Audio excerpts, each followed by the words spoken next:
아, 네, 반갑습니다. 안녕하세요. 네, 예. 오늘은 아마 제 채널 보시는 분들은 다들 아실 거예요. 이게 겹쳐가지고, 이게 저희 이 우파 쪽에서 또 아주 좋은 목소리를 내주고 계시죠. 요즘 활동을 너무 잘해주고 계신데, 예, 김익현 전 부장판사님을 하셨고, 지금 현재는 변호사님으로 활동하고 계시는 김익현 변호사님 모셨습니다. 예, 반갑습니다. 안녕하세요. 네. 예, 예. 간단히 제가 한번 찾아봤어요. 잠깐만요. 변호사님의 양력을 제가 찾아봤는데, 정말 너무 어마어마한 분이셔가지고, 네. 29회 사법시험을 합격하셨네요. 예, 맞습니다. 그러니까 연수원 19기고, 제가 네. 뭐 학교 때부터 좀 설명드리면 전 65년생이고, 그러니까 84학번으로 대학 들어갔고요. 그러니까 네. 4학년 때 4, 5, 6, 7, 87년에 사법시험을 합격해서 네. 88년에 이제 연수원에 들어갔고, 제가 군대를 면제받아서 그래서 90년부터 판사를 했습니다. 와. 그때 이제 24살에 시작한 거죠. 지금 생각해 보면 24살이 뭘 와, 알았겠나. 진짜 우리 대단한 부장판사님들이 대박이다. 너무 저를 아기로 보고 불안하지 않으셨을까. 네. 그런 생각이 듭니다. 그 소위 말하는 소년. 예, 그렇죠. 뭐 소년 등과죠. 그쵸? 네. 근데 사실은 이제 우병우라고 유명한 네, 분이 네, 있는데 네. 거기하고 대학 동기예요. 아. 근데 그 친구는 66년생인가 7년생인가 학교로 굉장히 일찍 들어왔어요. 네, 네. 그래서 그 친구 완전 최연소지만 오. 저는 최연소하고는 상당히 거리가 있지만 그래도 뭐 좀 빨리 된 셈입니다. 야, 진짜 거의 그렇죠. 뭐 엘리트 코스 중에서도 엘리트 코스를 밟으셨고, 처음에 서울 남부지방 예, 판사 남부초임입니다. 네, 그리고 이시고 그게 또 초임이 어딘지에 따라서 또 어떤 성적이 되는 걸 알 수 뭐좀 있는데 서울 지역이시니까 또 엄청나게 불편할 분들도 있겠지만 네. 판사들 성적을 뭐 어떻게 할 수가 없으니까 네. 순서대로 네. 성적 순으로 그렇잖아요. 중앙이 제일 1순위고 그 다음에 동남서부 그 다음에 뭐 가까운 데부터 거의 이제 뭐 그렇게 연수원에서도 되는 거의 탑 수밖에 오브 없죠. 탑이셨던 것 같은데, 네. 그것도 이제 제가 방송에도 얘기한 적이 있는데 제가 사법시험 300명 중에 10 몇 등 했고요. 연수원 성적도 10 몇 등 했습니다. 원하더래, 그래서 진짜. 두 개를 합쳐가지고 인간 성적이 나오잖아요. 그래서 두 개 합친 게 제가 10등 했습니다. 와, 그 10등이면 거기서 상 받지 않나요? 그게 올라가서. 아마 인관 성적으로는 제가 받겠지만 아. 연수원 성적은 10 몇 등이라서 저 못 받았을 거예요. 야, 그렇습니다. 아니 그래도 예. 정말 제가 생각했던, 물론 그렇게 예상은 했지만 생각했던 것보다 더 대단한 분과 제가 이제 이렇게 합방을 하게 됐습니다. 늘상 하는 게 예. 그 실력은 없는데 시험을 잘 보는 재주를 타고났다. 이렇게 또- 이거는 정말 또 진실입니다. 겸손까지 이 겸비하신 그쪽 우파청 변호사님들 이렇게 또 겸손하십니다. 네, 그렇게 했고, 이 공부 얘기는 제가 조금 이따가 예, 더 예. 이제 얘기를 해보고요. 예. 이렇게 간식을 또 이렇게 준비를 해주셨어요. 딸기를 이렇게 해주셨는데, 제 최근에 이제 영상을 보시고 딸기를 제가 먹는 먹방을 일부러 보시고. 변호사님 그 유튜브에 딸기 드시는 거 보고 오늘 사무실에 너무- 있길래 이렇게 씻어서 준비해 봤습니다. 감동받았습니다. 예, 예. 변호사님. 네, 너무 감사드리고. 제가 변호사님 유튜브를 좀 봤어요. 최근에 이제 알고리즘 뜨면서 저는 보게 됐는데, 이전 유튜브에서는 그냥 일반인들이 알면 좋은 그런 법률 상식, 네, 이런 걸 아주 쉽게 잘 설명해 주시는 이런 콘텐츠를 하시다가, 이제 최근에 들어서 이런 정치적인 이슈나 여러 가지 사회 이슈에 대한 또 목소리를 내고 계신 것 같아요. 네, 그런 어떤 특별한 이유가 있으실까요? 사실 변호사 유튜브를 제대로 한 지는 한 2년 정도 됐고요. 네. 그러면서 이제 쇼츠를 하루에 3개씩, 뭐 아침에 하나, 점심에 하나, 저녁에 하나, 이렇게 만들었습니다. 근데 뭐 쇼츠가 그 1분이니까 그렇게 큰 부담이 되진 않고요. 네. 그리고 긴 주제가 있으면 그걸 잘라서 뭐 1편에서 10편, 네, 네, 네, 이런 네. 식으로 이제 할 수밖에 없죠. 그거를 사실, 그리고 다 법률로 채우기도 어려워서 맞습니다. 제가 뭐 음식 얘기도 좀 하고 네. 피아노 치는 얘기도 좀 하고 뭐 제가 테라리움도 만들긴 했는데 뭐 그런 것도 얘기를 하고 또 음식의 구체적인 뭐 레시피가 어떻게 되냐 뭐 그리고 제가 그릭 요거트 좋아하는데 그릭 요거트 뭐 어떻게 만들면 된다 이런 얘기도 많이 했습니다. 네. 그리고 법률에 대해서는 그냥 특정 어떤 분야를 많이 한 건 아니고 그냥 전반적으로 뭐 조금이라도 도움이 될 것 같다는 걸 설명을 드렸고 네. 다만 제가 가정법원 부장판사로 오래 있어서 가사 사건에 대해서는 조금 더 사건이 많고 네. 또 관심도 있거든요. 그래서 가사 쪽 이혼, 상속, 친생자, 친양자 뭐 이런 얘기도 많이 하고 네. 그랬고요. 사실은 저는 뭐 지금 아시겠지만 기본적으로 뭐 약간 우파다. 물론 이제 좌파에서는 저를 극우로 할 겁니다. 틀림없이. 근데 뭐 그분들 생각을 제가 어떻게 할 수는 없는 거고 약간 네. 우파라고 생각은 하지만 정치에 관심은 거의 없었어요. 지금도 네. 거의 많지는 않아요. 다만 이제 박근혜 대통령이 탄핵될 때 좀 아쉽다. 좀 안타깝다. 이런 정도 이제 생각은 하고 있었지요. 네. 그런데 이제 문재인 대통령이 들어오면서 그분은 좀 아니구나. 그리고 나라가 조금씩 망가져간다. 그런 생각이 들었고 네. 기본적으로 대통령이 되었으면 어쨌든 간에 다 자기 국민이라고 생각하고 애써줘야 되는데 특정 정파를 위한 특정 세력을 위한 대통령이 아니었나. 그러니까 뭐 국민을 위하는 게 아니라 우리 편 국민만 위한다. 이런 느낌을 좀 받았고요. 네. 사실은 윤 대통령에 대해서도 처음에 뭐 기대를 많이 했지만 실망을 어느 정도 한 것도 뭐 사실입니다. 네. 제가 이런 얘기하면 또 편하게 하셔도 됩니다. 네, 그럼요. 그거 좀 표현이 그렇습니다만 그걸 비판하는 분들도 계셔요. 네. 하지만 뭐 제 생각이 그렇다는 거고 네. 조금 아쉬운 건 이제 소통이 원활히 되지 네. 않았다. 저는 사실 잘 하실 줄 알았는데 그리고 의료 사태가 있었잖아요. 네. 근데 뭐 어떤 분야든 좀 고칠 때가 있겠죠. 당연히 뭐 그거는 이해를 하는데 의료인들은 얼마나 전문가 집단입니까.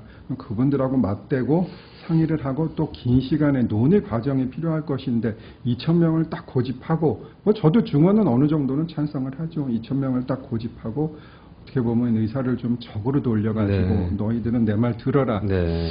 이렇게 하는 건 좀 아니지 않을까. 그게 되게 안타까웠어요. 그리고 사실은 의사들이 대부분 우파일 겁니다. 그렇죠. 그래서 어떻게 보면 자기 지지자들인데 그렇게 찍어 누르고 뭐 그리고 뭐 일부러 그러진 않았겠지만 거의 공무원들이 뭐 의세 이런 발언이 두 번이나 나왔어요. 그 평소에 얼마나 그렇게 얘기했으면 자기도 모르게 이 공식적인 자리에 가서 의세라는 말이 입에서 나오겠습니까? 네.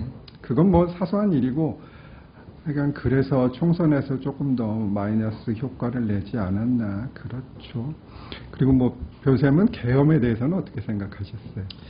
저도 처음에 딱 터졌을 때도 영상 올렸었는데 그때도 굉장히 좀 놀랬었죠. 이게 거의 뭐 47년 만인가? 예, 계엄이 터진 건데 2024년도에 이렇게 터진 상황에 대해서 굉장히 저도 많이 놀랬었습니다. 그렇죠. 네. 저는 그때 이제 제가 친하게 지내는 그분이 이제 법원장 출신 변호사예요. 그분하고 거의 매일 통화하는데 네. 계엄이 딱 나오자마자 통화했어요. 그랬더니 그분이 큰일 났다. 윤 대통령이 이제 탄핵 당하고 끝난다. 이렇게 이제 얘기를 하시더라고요. 네. 근데 뭐 저는 뭐 탄핵까지는 모르겠습니다만 정말 이해를 하지는 못했어요. 네. 이해를 하지 못하는 마음은 지금도 뭐 비슷합니다. 네. 왜 그때 그걸 꼭 하셨어야 되냐. 제가 이런 얘기를 하면 또 댓글에 달릴 거예요. 그때는 뭐 윤 대통령께서 구국의 결단을 하신 거고 뭐 어쩔 수 없다. 뭐 하여간 그때는 그렇게 생각을 했고 근데 담화문을 보면서 선생님은 어떠셨어요? 뭐 조금 이제 표면적인 측면에 있어서 예, 조금 그런 부분이라든지 거기서 그래서 초반에 그런 계엄이 터지고 나서 이런 어떤 비판적인 의견들이 좀 더 많았죠. 예.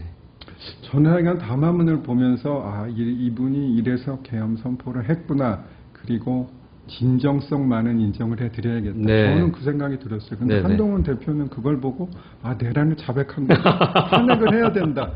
저는 그게 이해가 되지는 않습니다. 뭐 네. 제 채널 대부분은 저 한동훈 대표 얘기를 좀 했는데 네. 대부분 저와 같은 의견이시던데 뭐 그렇게까지 했어야 됐나? 꼭 탄핵을 했어야 됐나? 그 아쉬움은 뭐 그렇죠. 지금도 있긴 합니다. 네, 뭐 당연히 대통령이 잘못하면 비판을 할 수 있고 뭐 좋은 방향으로 할 수 있는데 그건 좀 아쉽죠.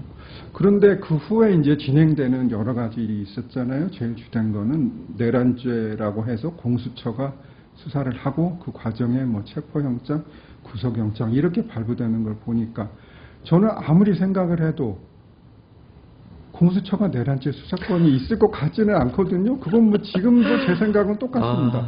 아니 경찰이 하라고 딱 정해져 있는데 맞죠. 공수처는 하려면 이것저것 난관을 뚫고 들어가야 관심이 있을 똥 말똥한데 왜 문제가 되는 기관이 합니까?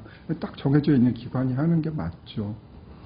그리고 이제 그 후에 또 헌재에서 재판을 진행하는 걸 보니까 제가 이걸 초법이다 이렇게 표현을 했는데 네네. 뭐 초법의 뜻은 뭐 탈법, 위법, 불법 또 뭐죠? 편법 이렇게 제가 그냥 써놨는데 뭘 솔직히 불법인지 위법인지까지는 모르겠습니다만 네, 네.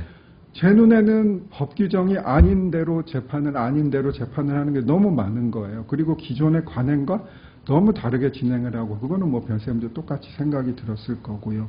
그래서 이건 아니겠다.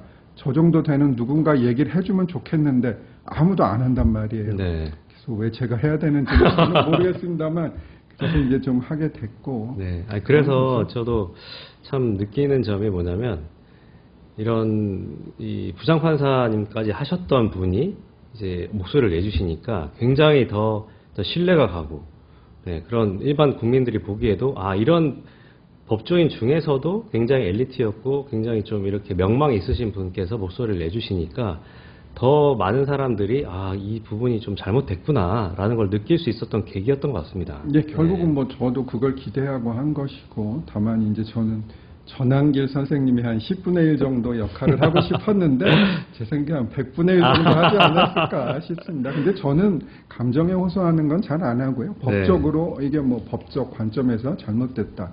뭐 이런 얘기를 주로 하는 거죠. 근데 저는 솔직히 말을 잘 못한다고 생각을 해요. 언변이 없다 제가 이렇게 하는데 가끔 보면 정말 똑똑한 사람들은 딱 대본을 쓰지 않고도 머릿속에서 문장 구조가 딱 돼서 비문도 없이 깔끔하게 얘기를 하거든요. 근데 저는 그렇게 잘 못하고 그래서 저는 영상 찍을 때 사실은 대본을 만들어 가지고 토시까지 쓰고 그거를 읽습니다. 그래서 초기에는 저보고 AI 같다는 얘기를 굉장히 많이 하셨어요. 근데 이제 방송을 나가면 그렇게 못하고요. 계속 보고 있을 수가 없으니까 그냥 단어 몇 개만 보고 이렇게 얘기하거든요. 그래서 차라리 그게 더 낫다 방송처럼 이제 그럴 얘기를 하더라고요. 근데 제가 역할을 한다고 생각하는 부분은 저 정도 뭐 판사 경험 그리고 변호사 경험 이게 없는 법률가들의 논평을 보면 조금 적절치 않은 대답이 나오는 게 있더라고요. 물론 뭐 다 훌륭한 분이고 다 그분들 좋은 분들이고 이렇게 생각합니다만 예를 하나 들어보면 펜앤마이크에서 어떤 분이 나오셨는데 저 그분 되게 존경하고 좋은 분이라고 생각하는데 형사사건에 신불이 있다 이러시는 거예요. 형사사건에 신불이 없잖아요.